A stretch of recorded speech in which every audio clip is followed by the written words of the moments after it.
ಆತ್ಮೀಯ ವಿದ್ಯಾರ್ಥಿಗಳೇ, ಇವತ್ತಿನ ಒಂದು ವಿಡಿಯೋದಲ್ಲಿ ಸಮಾಂತರ ಶ್ರೇಣಿ ಅಧ್ಯಾಯದಿಂದ ಬರಬಹುದಾದ 3 ಅಂಕದ ಪ್ರಶ್ನೆಯನ್ನ ಬಿಡಿಸೋಣ. ಮೊದಲನೇ ಪ್ರಶ್ನೆ, ಸಮಾಂತರ ಶ್ರೇಣಿಯಲ್ಲಿ A3 15, S10 125 ಆದರೆ D ಮತ್ತು A10 ಕಂಡುಹಿಡಿಯಿರಿ ಅಂತ ಕೇಳ್ಯಾರ. ಒಂದು ಸಮಾಂತರ ಶ್ರೇಣಿಯಲ್ಲಿ A3 ಅಂದ್ರ ಸಮಾಂತರ ಶ್ರೇಣಿಯ ಮೂರನೇ ಪದ ಕೊಟ್ಟಾರ.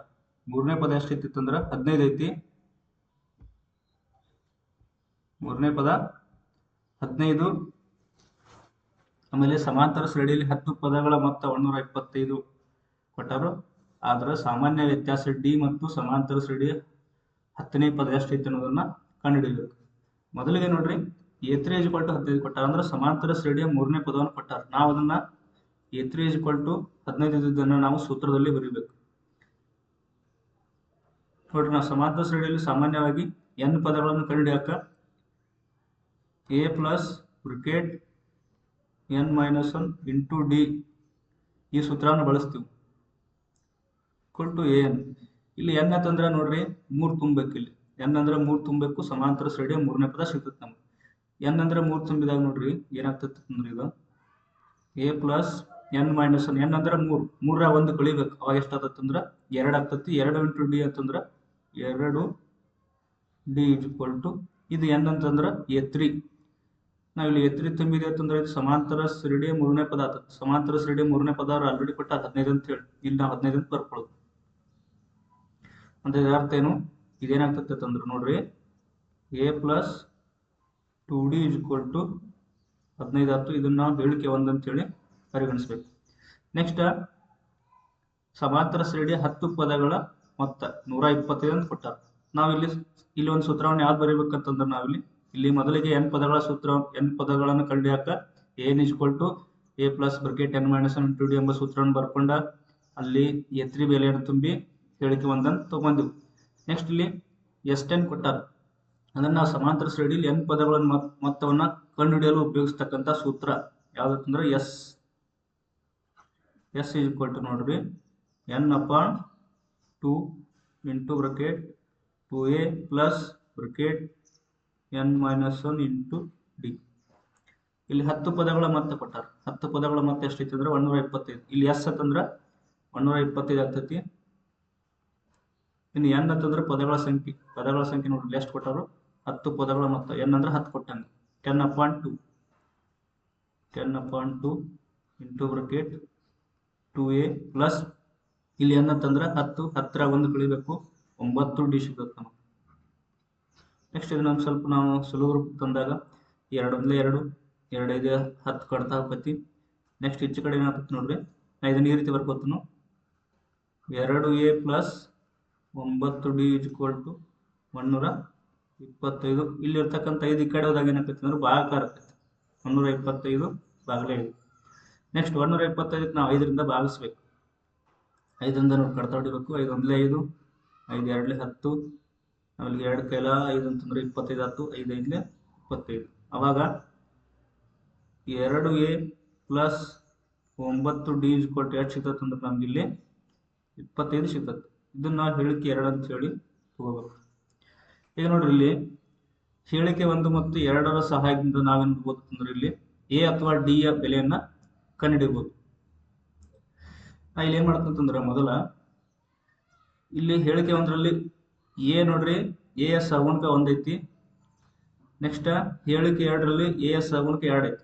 ಅಂದ್ರೆ a ಯ ಸಗುಣಕವನ್ನ ಇಲ್ಲಿ 1 ಐತಲ್ಲ, ಇದು 2 ಬರೋಂಗ್ ಮಾಡ್ಬೇಕಂತಂದ್ರೆ ಈ ಟೋಟಲ್ ಆಗಿ ಹೇಳಿಕೆ 1ಕ್ಕೆ ನಾವು 2ರಿಂದ ಗುಣಾಕಾರ ಮಾಡ್ಬೇಕು. ಯಾಕಂತಂದ್ರೆ ಇಲ್ಲಿ a ಸಗುಣಕ ಇಲ್ಲಿ 2 ಐತಿ.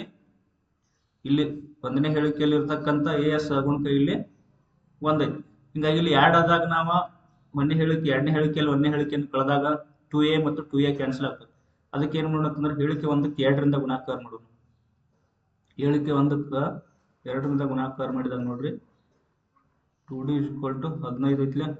ಇದಕ್ಕೆ ನಾವೇನ್ ಮಾಡೋಣ ಅಂತಂದ್ರೆ 2ರಿಂದ ಗುಣಾಕಾರ ಮಾಡೋಣ. ಅವಾಗ a ಇಂಟು 2 ಅಂತಂದ್ರೆ 2a ಆಗ್ತೈತಿ. ಪ್ಲಸ್ 2 ಇಂಟು 2 ಅಂತಂದ್ರೆ 4d, ಆಮೇಲೆ 15 2 30. ಇದು ಗುಣಾಕಾರ ಮಾಡಿದ ಸಿಕ್ತು. ಇದು ಹೇಳಿಕೆ. ಇನ್ನು ಇದನ್ನ ನಾವೇನು ತಗೊಳ್ಳೋಣ, 3 ಅಂತ ತಗೊಳ್ಳೋಣ. ಈಗ 2 - 1ರಿಂದ ಈ ಎರಡನೇ ಹೇಳಿಕೆಯಲ್ಲಿ ಒಂದನೇ ಹೇಳಿಕೆಯನ್ನು ಮೈನಸ್ ಮಾಡ್ಕೊಳ್ಳೋಣ. 2 ಮೈನಸ್ 1ರಿಂದ ಏನಾಗ್ತೈತಿ ಅಂದ್ರೆ ಎರಡನೇ ಹೇಳಿಕೆ ಮ್ಯಾಲ ಬರುತ್ತೆ ನೋಡ್ರಿ. First 2a plus 9d equal to 25 ಐತಿ. ನೆಕ್ಸ್ಟ್ ಅದ್ರ ಕೆಳಗೆ ಮೂರನೇ ಹೇಳಿಕೆ 2a plus 4d equal to 30. ಈಗ ಇದನ್ನ ಏನ್ ಮಾಡ್ಬೇಕಂದ್ರೆ ನಾವಿಲ್ಲಿ ಎರಡನೇ ಹೇಳಿಕೆಯಲ್ಲಿ ಒಂದನೇ ಹೇಳಿಕೆಯನ್ನು ಎರಡನೇ ಹೇಳಿಕೆಯಲ್ಲಿ ಎರಡನೇ ಹೇಳಿಕೆಯಲ್ಲಿ ಮೂರನೇ ಹೇಳಿಕೆಯನ್ನ ಕಳಿಬೇಕು. ಅಂದ್ರೆ ಇದು ಎರಡು ಇಲ್ಲೈತಿ. ನೆಕ್ಸ್ಟ್ ಇದು ಮೂರನೇ ಹೇಳಿಕೆ ಇಲ್ಲಿ. ಎರಡನೇ ಹೇಳಿಕೆಯಲ್ಲಿ ಮೂರನೇ ಹೇಳಿಕೆಯನ್ನು ಕಳೆದ ಮೂರನೇ ಹೇಳಿಕೆಯ ಚಿಹ್ನೆಗಳು ಬದಲಾಕ ಪ್ಲಸ್ ಇದು ಮೈನಸ್ ಈ ರೀತಿ ಚೇಂಜ್ ಆಗತಿ. ಇಲ್ಲಿ ಮೈನಸ್ ಇಲ್ಲಿ ಕೂಡ ಮೈನಸ್. 2a ಮತ್ತು ಮೈನಸ್ 2 ಕ್ಯಾನ್ಸಲ್ ಆಗ್ತತಿ.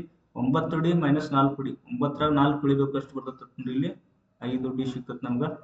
5d ಇಸ್ಕೊಟ್ಟು 25ರಲ್ಲಿ ಮೈನಸ್ 30 ಮಾಡ್ಬೇಕು. 25ರಾಗ 30 ಕಳಿಬೇಕು.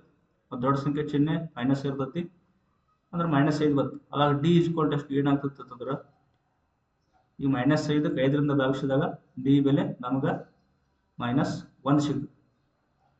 ಇನ್ನು ಇದೇ ಡಿ ಬೆಲೆ 1ಅನ್ನ ಹೇಳಿಕೆ 1ರಲ್ಲಿ ಆದೇಶ ಮಾಡಿದಾಗ ನಮ್ಗೆ ಎ ಬೆಲೆ ಸಿಗ್ತದೆ ನೋಡ್ರಿ. ಎ ಪ್ಲಸ್ ಹೇಳಿಕೆ 1 ಏನೈತೆ ಅಂದ್ರೆ ಎ ಪ್ಲಸ್ 2d ಇಸ್ಕೊಟ್ಟು 15 ಐತಿ. ಇದ್ರಾಗ ನಾವು ಡಿ ಬೆಲೆ 1ಅನ್ನ ತುಂಬೋಣ. A plus 2 into bracket minus 1 equal to 15. ಅವಾಗ ಏನಾಗ್ತೈತೆ ಅಂದ್ರೆ ಇದು a plus into minus minus minus 2 equal to 15 ಆಗ್ತೈತಿ. Next a equal to 15 minus 2 ಕಡೆ ಬಂದಾಗ ಪ್ಲಸ್ 2 ಎ ಇಕ್ವಲ್ ಟು ಎಷ್ಟು ಆಗ್ತೈತೆ ಅಂದ್ರೆ 17. ಇನ್ನು ಅವರ ಈ ಒಂದು ಪ್ರಶ್ನೆಗೆ ಡಿ ಬೆಲೆ ಕೇಳ್ಯಾರ. ಡಿ ಬೆಲೆ ನಾವು ಕಂಡು ಹಿಡಿದ್ವಿ ಇಲ್ಲಿ. ಇನ್ನು ಇನ್ನೊಂದು ಏನು ಕೇಳ್ಯಾರತ್ತಂದ್ರೆ ಅವರ ಸಮಾಂತರ ಶ್ರೇಣಿಯ 10ನೇ ಪದ ಕೇಳ್ಯಾರ. ನಾ 10ನೇ ಪದವನ್ನ n is equal a plus n minus 1 d ಈ ಸೂತ್ರದಲ್ಲಿ ಎನ್ ಇಸ್ಕೊಲ್ಟ್ 10 ತುಂಬಿದಾಗ 10ನೇ ಪದ ಏನಾಗ್ತೈತೆ ಅಂದ್ರೆ ನೋಡ್ರಿ ಎ 10 ಇಸ್ಕೊಲ್ ಟು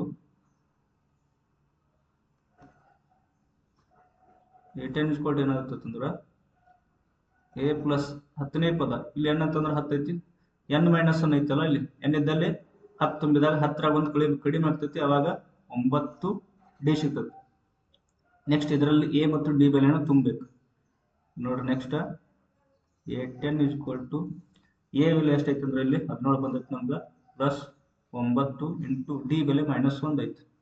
ಆವಾಗ a 10 is equal to 17 plus into minus minus 9 a 10 is equal to 17ರ 9 ಕಳಿಬೇಕು ಅಂದ್ರೆ ಪ್ಲಸ್ 8.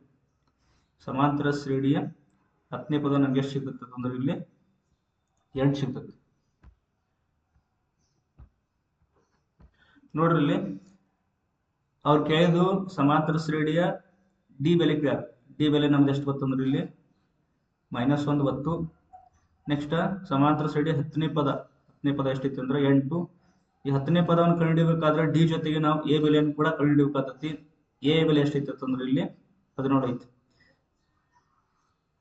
ಇದೇ ರೀತಿ ಹೆಚ್ಚಿನ ವಿಡಿಯೋಗಳಿಗಾಗಿ ಈ ಚಾನಲ್ ಲೈಕ್ ಮಾಡಿ, ಸಬ್ಸ್ಕ್ರೈಬ್ ಮಾಡಿ ಮತ್ತು ಶೇರ್ ಮಾಡಿ.